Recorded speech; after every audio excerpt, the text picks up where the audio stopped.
시편 119편 65절에서 72절 말씀 무엇이 고난을 유익으로 바꾸는가? 시편 119편의 9번째 여는 히브리 알파벳 테트로 시작합니다. 테트는 둥글게 말려 안을 감추는 글자입니다. 겉으로는 단단히 닫혀 있지만 그 안에는 무언가가 담겨 있습니다. 유대 전통은 이 글자를 조음, 곧 토부와 연결짓습니다. 이 여는 모든 고백이 알파벳 테트로 시작합니다. 조음이 겉으로 드러나지 않고 안에 감추어져 있다는 것, 이 연이 다루는 고난의 성격과 정확히 맞닿아 있습니다. 고난은 그 자체로는 닫힌 껍데기처럼 보입니다. 그 껍데기 안에 무엇이 들어있는지는 열어보기 전까지 알 수 없습니다. 65절은 이렇게 시작합니다. 여호와여 주의 말씀대로 주의 종을 선대하셨나이다. 시인은 지나온 시간을 돌아보며 첫 문장을 선언으로 엽니다. 하나님께서 시인을 선대하셨다는 고백은 과거형입니다. 지금 이 순간의 형편이 어떠하든 그는 이미 지나온 길에서 하나님의 선하신 손길을 확인했습니다. 과거 하나님께서 베푸신 은혜를 회고하면서 그 위에 나머지 고백을 세워갑니다. 66절에서 시인은 구체적인 것을 구합니다. 내가 주의 계명들을 믿었사오니 좋은 명철과 지식을 내게 가르치소서. 여기서도 순서를 주목해야 합니다. 시인의 고백을 보면 믿음이 먼저 나온 후에 명철과 지식이 따라옵니다. 성경을 읽고 공부하고 묵상할 때 순서를 뒤바꾸면 안 되는 것이 종종 있습니다. 이 고백도 그렇습니다. 사람은 보통 알아야 믿을 수 있다고 생각하지만 오히려 반대입니다. 하나님의 말씀을 믿었기에 말씀을 더 알아가고 싶은 열망이 생긴다고 시인은 노래합니다. 시인의 믿음은 이미 확고하되 그 믿음은 스스로 만족하지 않고 계속해서 배우기를 원합니다.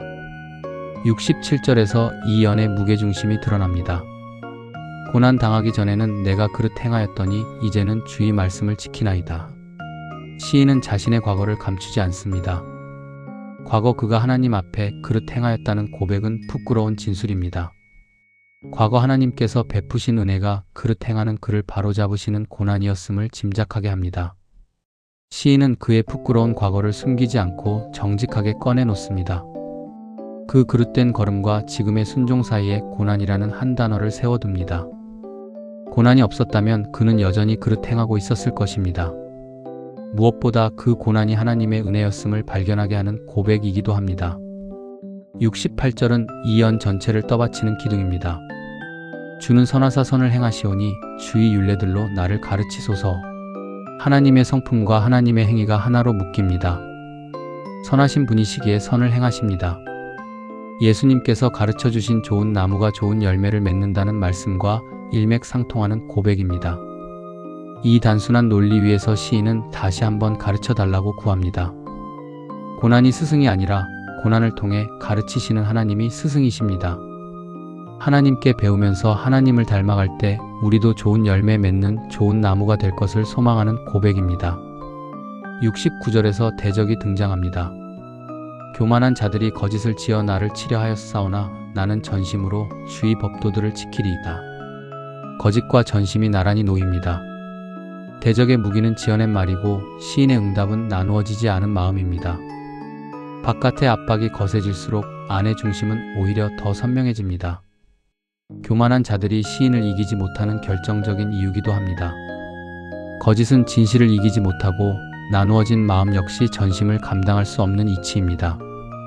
70절은 두 부류의 마음을 대조합니다. 그들의 마음은 살쪄서 기름덩이 같으나 나는 주의 법을 즐거워하나이다. 기름덩이 같은 마음은 무디어져 아무것도 느끼지 못하는 상태를 가리킵니다. 먹고 마시기를 탐한 결과이자 부에 함몰된 결과를 보여주는 말이기도 합니다. 마음이 교만하고 비대한 사람들과는 반대로 시인의 마음은 즐거워합니다.